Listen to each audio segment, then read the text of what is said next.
Hello नमस्कार सभी साथियों का स्वागत है नियमित मंथन एजुकेशन यूट्यूब चैनल पर। साथियों आज हम रोज़ की तरह आज भी लेके आए हैं स्टैटिक जीके की बहुत ही महत्वपूर्ण क्लास जो सभी प्रतियोगी परीक्षा के लिए इम्पोर्टेंट रहने वाली है। तो जुड़े रहिए अंत तक क्लास के और बहुत ही बढ़िया महत्वपूर्ण प्रश्न करने वाले हैं। देखिए सबसे पहले आपको क्या करना है, हमारा टेलीग्राम है नियमित मंथन एजुकेशन, उसमें जुड़ जाना है ताकि वहाँ पर आपको डेली क्यूज करंट अफेयर और भी क्लास के नोट्स आपको मिलते रहेंगे। तो टेलीग्राम ग्रुप को जुड़ना ना भूलें, ठीक है। देखिए पहला प्रश्न आपके सामने है कि कौन सा मुगल बादशाह दिन ए इलाई का संस्थापक था। बताएंगे चार ऑप्शन आपके सामने है, बाबर, अकबर, जहांगीर, औरंगजेब। प्रश्न पहला है कि कौन सा मुगल बादशाह दिन ए इलाई का संस्थापक था, बाबर, अकबर, जहांगीर या औरंगजेब। देखिए आपको इस क्लास के अंत तक जुड़े रहना है, फिर आपको कमेंट के अंदर बताना है कि आपके प्रश्न कितने सही हो रहे हैं। हाँ देखिए इन प्रश्न का सही उत्तर है क्या रहेगा, अकबर। बी ऑप्शन यहाँ पर सही हो जाएगा। क्या है, हम इसके साथ साथ व्याख्या भी करते रहेंगे ताकि आपको एक्सप्लेन क्वेश्चन के करेंगे ताकि आपको और भी अच्छी तरीके से समझ आए।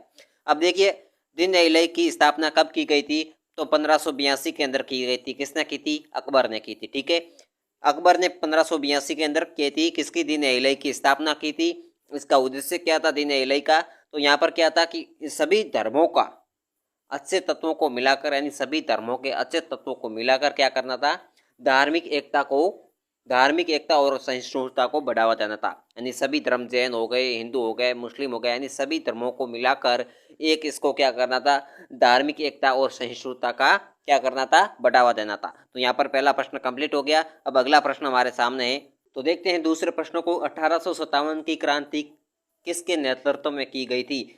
ऑप्शन ए है तात्या टोपे, ऑप्शन बी है नाना साहेब, ऑप्शन सी है बहादुर शाह जफर और ऑप्शन डी है लक्ष्मीबाई। बताएंगे सभी कमेंट करके कि 1857 की जो क्रांति हुई थी उसका नेतृत्व किसने किया था। बताएंगे सभी, तो इसका सही उत्तर हो जाएगा सी ऑप्शन। किसने किया था, बहादुर शाह जफर ने। आप बताएंगे ये भी शामिल थे, तो ये साथियों थे क्रांतिकारी और ये नेतृत्व आगे किया था, वो किया था बहादुर शाह जफर, और बहादुर शाह जफर थे अंतिम मुगल सम्राट, ठीक है। यानी यहाँ पर हमारा सी ऑप्शन सही हो जाएगा। अगला प्रश्न है, अगला प्रश्न है सोल वंश की राजधानी क्या थी। सोल वंश की राजधानी क्या थी। ए ऑप्शन है मदुरै, बी ऑप्शन है काशीपुरम, सी ऑप्शन है तंजावुर और डी ऑप्शन है त्रिशनापल्ली। बताएंगे सोल वंश की राजधानी क्या थी।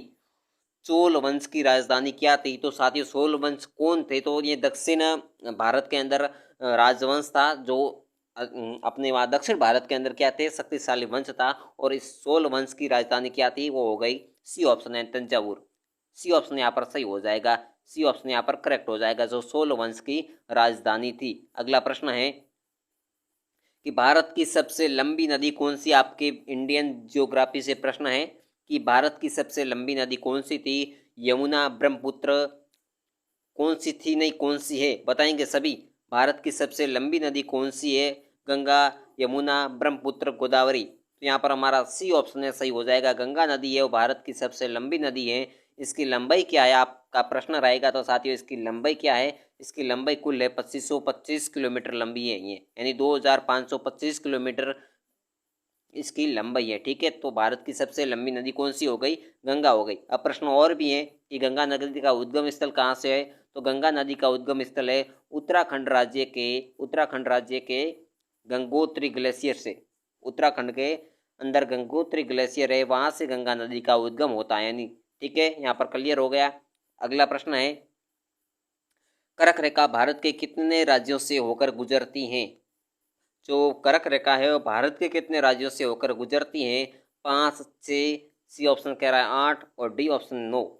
तो बताएंगे सभी कमेंट करके, साथ साथ में आप कमेंट भी करते रहना। और अंत में क्लास पूरी हो तब क्या करना है आपको, आपको हमें बताना है कि आपके कितने प्रश्न सही हो रहे हैं, फिर हम उसी के अनुसार क्लास लगाए। क्या आपको ये प्रश्न सरल है या फिर थोड़े और कठिन लाए प्रश्न, आप उसी के लेवल से हम क्लास को तैयार करेंगे, ठीक है। तो कमेंट का यही आपका मतलब रहेगा, आपके लिए फायदा भी रहेगा। देखिए बताएंगे कर्क रेखा भारत के कितने राज्यों से होकर गुजरती है, तो कर्क रेखा भारत के कितने राज्यों से गुजरती है, यानी 8 राज्यों से। कितने राज्य, 8 राज्य। यहाँ पर सी ऑप्शन के अंदर 8 लिखा हुआ है, तो हमारा सी ऑप्शन सही हो जाएगा। अब बताएंगे आप कौन कौन से राज्य हैं, तो देखिए कौन कौन से राज्य हैं जहाँ से क्या गुजरती हैं, कर्क रेखा गुजरती हैं। तो वो कौन से 8 राज्य हैं जहाँ से कर्क रेखा गुजरती है। देखिए पहला ही पहला गुजरात, ठीक है। गुजरात, हम यहाँ शुरू करते हैं पश्चिम से पूर्व की ओर। कौन सा हो गया? गुजरात। यहाँ पर मैं लिख देता हूँ कि पहला राज्य है गुजरात। गुजरात के बाद कौन सा हो गया? हमारा राजस्थान। राजस्थान के बाद कौन सा हो गया? मध्य प्रदेश। मध्य प्रदेश के बाद कौन सा हो गया साथियों? वो हो गया छत्तीसगढ़। छत्तीसगढ़ के बाद कौन सा राज्य होगा? झारखंड। यहाँ पर थोड़ा स्क्रीन के अंदर है लेकिन मैं बोल देता हूँ कि झारखंड। झारखंड के बाद कौन सा हो गया? पश्चिम बंगाल। पश्चिम बंगाल के बाद कौन सा होगा? त्रिपुरा। और त्रिपुरा के बाद रहेगा मिजोरम।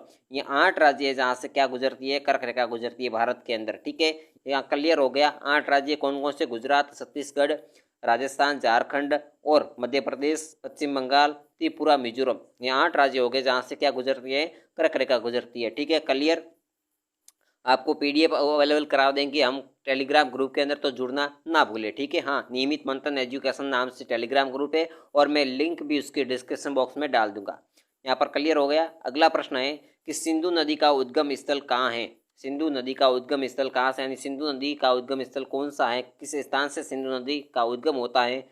देखिए, मानसरोवर, यमुनोत्री, गंगोत्री, अमरकंटक। अब आपको एक प्रश्न यहाँ पर तो और भी कंप्लीट हो रहा है कि हमने पिछले प्रश्न के अंदर गंगा नदी का जो उद्गम स्थल था गंगोत्री वो कंप्लीट किया, यानी ये ऑप्शन तो हो नहीं सकता। ठीक है, ये कट गया है। अमरकंटक, अमरकंटक होता है साथियों नर्मदा नदी। ठीक है, ये भी कट गया, यहाँ से होता नहीं। अब देखिए, मानसरोवर और यमुनोत्री, ये दोनों आपके सामने ऑप्शन है, तो यहाँ पर हमारा सही उत्तर हो जाएगा एकदम सटीक मानसरोवर। ये कहाँ पर होता है? ये तिब्बत है, तिब्बत है, वहाँ से मानसरोवर है और वहाँ से ये सिंधु नदी का उद्गम स्थल होता है। यानी अपने तिब्बत के अंदर है मानसरोवर झील और मानसरोवर झील से सिंधु नदी का उद्गम स्थल होता है। ये पर कहाँ पर बहती हैं? देखिए, पाकिस्तान के अंदर बहती हैं और पाकिस्तान से होकर सीधी कहाँ गुजर जाती है? अरब सागर के अंदर गुजर जाती है, अरब सागर के अंदर मिल जाती है। तो यह सिंधु नदी वाला मामला यहाँ पर कंप्लीट हो गया। ठीक है, अगला प्रश्न है, अगला है साइंस से आपसे। साइंस से प्रश्न है कि मानव शरीर की सबसे बड़ी ग्रंथि कौन सी है? मानव शरीर की जो सबसे बड़ी ग्रंथि है वो कौन सी? आपसे प्रश्न पूछा जा रहा है। ए ऑप्शन कह रहा है कि अग्नाशय, बी ऑप्शन यकृत, सी ऑप्शन थायराइड या और डी ऑप्शन अमाशय। बताएंगे सभी कमेंट करके मानव शरीर की सबसे बड़ी ग्रंथि कौन सी है। तो यहाँ पर हमारा सही उत्तर कौन सा रहेगा? यहाँ पर बी ऑप्शन करेक्ट हो जाएगा, लीवर। जो यकृत है उसको लीवर कहते हैं और यही मानव शरीर की सबसे बड़ी ग्रंथि है। अब पूछोगे आपकी लीवर का कार्य क्या होता है, तो यह पित्तरस का निर्माण करता है। ठीक है, यह पित्तरस बनाता है। ठीक है, तो यहाँ पर क्लियर हो गया यकृत के बारे में। अगला प्रश्न है हमारा कंप्यूटर से। कंप्यूटर के अंदर पूछा जा रहा है कि कंप्यूटर की भाषा क्या कहलाती है। हमने देखिए हमारी क्लास ये तीसरी या चौथी है, क्योंकि हमने पिछली क्लासों के अंदर भी ये इंपॉर्टेंट हमने सभी सब्जेक्ट को शामिल कर क्लास कंप्लीट कर रहे हैं, तो ये भी और इम्पोर्टेंट है। कंप्यूटर की भाषा क्या कहलाती है? पाइथन, बाइनरी, हिंदी या रोमन? तो कंप्यूटर के साथ जो भाषा कहलाती है वो कहलाती है बाइनरी, यानी बी ऑप्शन यहाँ पर सही हो जाएगा। बी ऑप्शन यहाँ पर सही हो जाएगा। जो कंप्यूटर की भाषा क्या कहलाती है? बाइनरी कहलाती है। ठीक है, यहाँ पर क्लियर हो गया। अगला प्रश्न देखते हैं हम। डीएनए की संरचना, जो डीएनए की संरचना है उसकी खोज किसने की थी? न्यूटन, वॉटसन या क्रिक ने, आइंस्टीन या हर्शी या साइंस ने? बताएंगे सभी डीएनए की संरचना की खोज किसने की थी। बताएंगे सभी कमेंट करके। ये डीएनए क्या है? तो डीएनए क्या है तो ये आपको भी बता देते पहले से कि ये जीवन की आनुवंशिक जानकारी का आधार है और इसकी खोज किसने की थी? इसकी खोज की थी साथियों, किसने की थी? वॉटसन और क्रिक ने, यानी बी ऑप्शन यहाँ पर सही हो जाएगा। वॉटसन और क्रिक ने की थी। कब की थी? ये भी प्रश्न आपके लिए इंपॉर्टेंट है, तो 1953 के अंदर की थी। ठीक है, हाँ, क्लियर हो गया। वॉटसन और क्रिक ने की थी। किसकी की थी? डीएनए की खोज की थी। डीएनए क्या है तो ये भी आपके क्लियर होते हैं कि जीवन के अंदर क्या है? ये जीवन की आनुवंशिक जानकारी का आधार है। ठीक है, यहाँ पर क्लियर हो गया। अगला प्रश्न है कि भारत का संविधान किस देश के संविधान से सबसे अधिक प्रभावित है? भारत का संविधान है वो किस देश के संविधान से सबसे अधिक प्रभावित है? अमेरिका, ब्रिटेन, फ्रांस या जापान? बताएंगे सभी ऑप्शन आपके सामने है। 4 ऑप्शन आपके सामने और उनमें से कौन सा सही हो जाएगा? भारत का संविधान किस देश के संविधान से सबसे अधिक प्रभावित है? तो यहाँ पर हमारा सही उत्तर हो जाएगा, क्या रहेगा सही उत्तर? ब्रिटेन हो जाएगा। क्यों? अब ब्रिटेन क्यों है आप प्रश्न आप करोगे, तो ब्रिटेन इसलिए है क्योंकि ब्रिटेन के अंदर क्या है कि भारत की संसद प्रणाली जोड़ी गई है। ब्रिटेन के शासन प्रणाली जो है उसी को भारत के अंदर संसदीय प्रणाली जोड़ी गई है और कई संसद के अंदर क्या प्रावधान भी ब्रिटेन से लिए गए हैं। संसदीय जो प्रावधान है वो भी ब्रिटेन से लिए गए। इसलिए क्या है कि भारत का संविधान सब अपने ब्रिटेन के संविधान से सबसे अधिक प्रभावित है, और अमेरिका से भी लिया गया, फ्रांस से भी लिया गया है। ये सभी नीति निर्देशक तत्व हैं। आयरलैंड है, आयरलैंड से लिया गया है। ये सभी अलग अलग तत्व हैं, लेकिन ब्रिटेन के अंदर सबसे अधिक प्रभावित है, क्योंकि यहाँ पर और भी अनुच्छेद वगैरह जो संसदीय प्रावधान है वो भी यहाँ से लिए गए। इसलिए बी ऑप्शन यहाँ पर हमारा सही हो जाएगा, ब्रिटेन। ठीक है, यहाँ पर क्लियर हो गया। अगला प्रश्न है, अगला प्रश्न आपसे पूछा जा रहा है कि भारत के राष्ट्रपति का कार्यकाल कितने वर्षों का होता है। भारत के राष्ट्रपति के जो कार्यकाल है शासन का, वो कितने वर्षों का होता है। आपको प्रश्न में और भी पूछा जा रहा हूँ कि भारत के वर्तमान राष्ट्रपति कौन है, ये आपको भी बताना है, कमेंट के अंदर बताइएगा।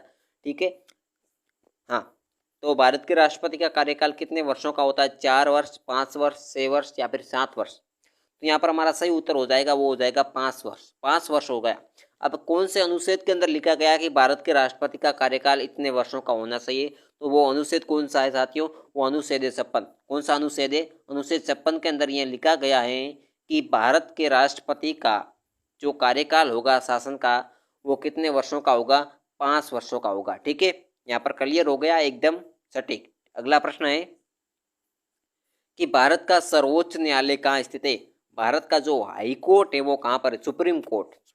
जो सुप्रीम कोर्ट है वो कहाँ पर स्थित है, मुंबई, दिल्ली, इलाहाबाद या कोलकाता। भारत का सर्वोच्च न्यायालय कहाँ स्थित है, तो यहाँ पर हमारा सही उत्तर हो जाएगा, वो दिल्ली के अंदर है। क्या है, दिल्ली के अंदर है, कौन, सुप्रीम कोर्ट स्थित है। ठीक है, हाँ, दिल्ली के अंदर है सुप्रीम कोर्ट। और इसकी स्थापना कब की थी, इसकी स्थापना हुई थी साथियों 28 जनवरी 1950 को। 1950 को क्या हुई थी, भारत के सर्वोच्च न्यायालय की स्थापना हुई थी। कहाँ पर हुई थी, दिल्ली के अंदर हुई थी। ठीक है, अगला प्रश्न है, अगला प्रश्न देखिए, भारत का पहला पंचवर्षीय योजना जो है वो कब शुरू हुई थी। भारत की जो पंचवर्षीय योजना कब शुरू की गई थी, 1947 को, 1950 को, 1951 को, 1955 तक। बताएंगे सभी। भारत की पहली पंचवर्षीय योजना कब शुरू की गई थी, तो सी ऑप्शन यहाँ पर सही हो जाएगा। सी ऑप्शन यहाँ पर सही हो जाएगा। क्या है सी ऑप्शन, 1951 को हुई थी भारत की पंचवर्षीय योजना। अब कब से कब हुई थी, पंचवर्षीय यानी 5 वर्षों की योजना हुई थी। इस योजना के अंतर्गत क्या उद्देश्य था, क्या नहीं था, वो आपको सब बताएंगे डिटेल के साथ। तो 1951 से 1956 तक, 56 तक क्या थी, पंचवर्षीय, पहली पंचवर्षीय योजना थी।